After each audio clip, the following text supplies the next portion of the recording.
पूत सपूत तो कादन संचय, और पूत कपूत तो कादन संचय।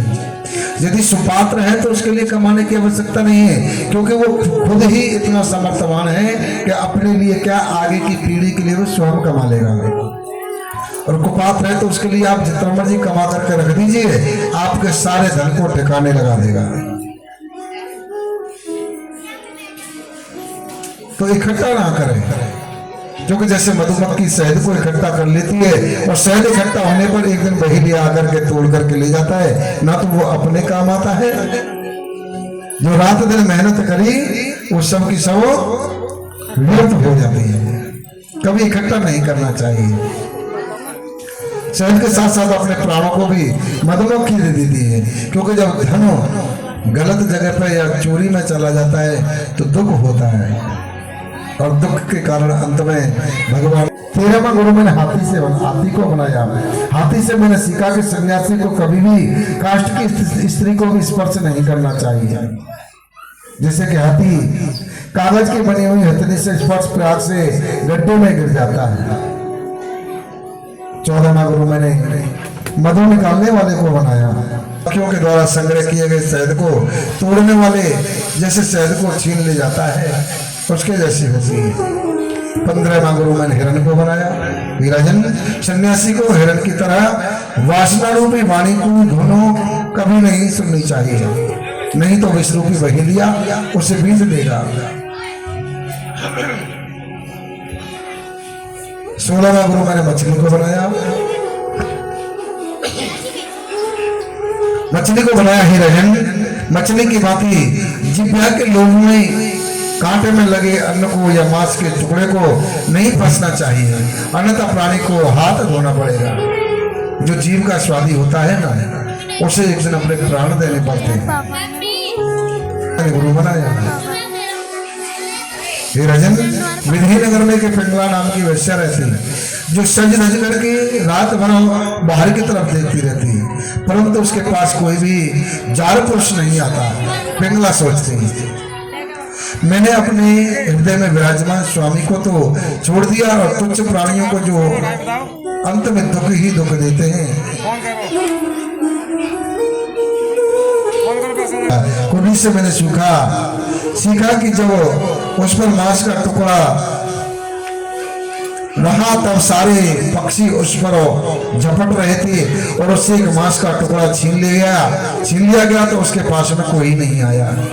और यही दशा जीव की होती है। जब तक धन दौलत तेरे पास में रहेगी तब तक सब तेरे पास में रहेंगे, और जिस दिन धन तेरे पास में से दूर हो जाएगा, जिस दिन दौलत तेरी समाप्त हो जाएगी, उस दिन तेरे परिवार वाले ही तुझे छोड़ देंगे। इसलिए इकट्ठा करने की चाहना नहीं करनी चाहिए। 19वां गुरु मैंने बालक को बनाया।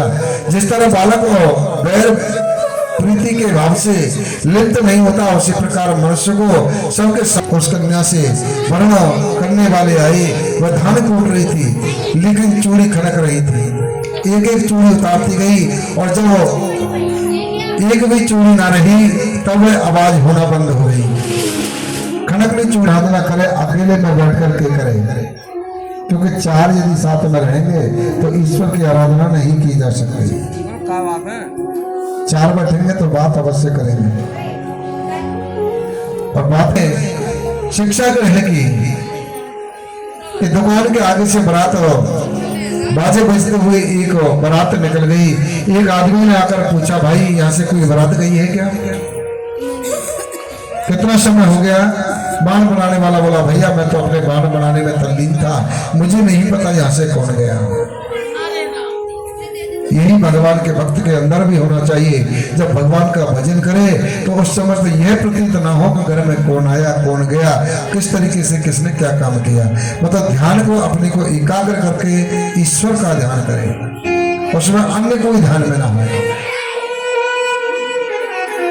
22वां मैंने सांप से, हे महाराज यदु सन्यासी को सर्प की तरह मठ बना करके रहने की आवश्यकता नहीं है, क्योंकि सर्प कभी भी अपना घर नहीं बनाता। जहां जगह मिल जाए वहां रह लिया। उसी प्रकार सन्यासी को कभी भी मकान बना करके रहने की आवश्यकता नहीं होती। 23वां मैंने मकड़ी को गुरु बनाया। जैसा मकड़ी स्वयं जाल बुनती है और उसी में विचरण करती रहती है, उसे निगलती जाती है, ऐसे ही भगवान स्वयं भी संसार की रचना करते हैं, पालन करते हैं और संहार भी कर देते हैं। 24वां मैंने बिल्ली को अब करके मधु को बुझाना चाहिए। अतः हे यदु महाराज, जिस प्रकार आपके पूर्वज समदर्शी हो गए थे, आप भी ऐसे ही बन करके स्वच्छंद विचरण करें। राधे राधे। दत्तात्रेय महाराज की। और उद्धव कृष्ण के संवाद की कथा सुखदेव स्वामी राजा परीक्षित से कहते हैं। उद्धव ने कृष्ण से व्रत और मुक्ति से लक्षण पूछने के कृष्ण से कहने लगे, ये बताओ व्रत और मुक्ति से व्यवहार गुण के कारण, गुण व्यवहार में होने के कारण मुझे बंधन और मोक्ष, सुख दुख देह की प्राप्ति सभी माया से है, विद्या से अविद्या से मेरा एक ही शरीर रूपी वृक्ष में रहकर घर बनाकर के जीव ईश्वर दो पक्षी रहते हैं। उसमें से एक कर्म का फल खाता है और दूसरा ईश्वर पर खाकर के भी पुष्ट रहता है। ज्ञानी विद्वान इंद्रियों में विषयों का ग्रहण करता है। मैं इसमें करता नहीं हूं ऐसा समझता है। मूर्ख अज्ञानी हूं, मैं करता हूं ऐसा समझता है। अज्ञानी जितेंद्रिय, कामी, कृपण, लोभी, दुष्टों का संग करता है, पशु आदि को मारता है, भूत प्रेतों की उपासना करता है, फलस्वरूप वह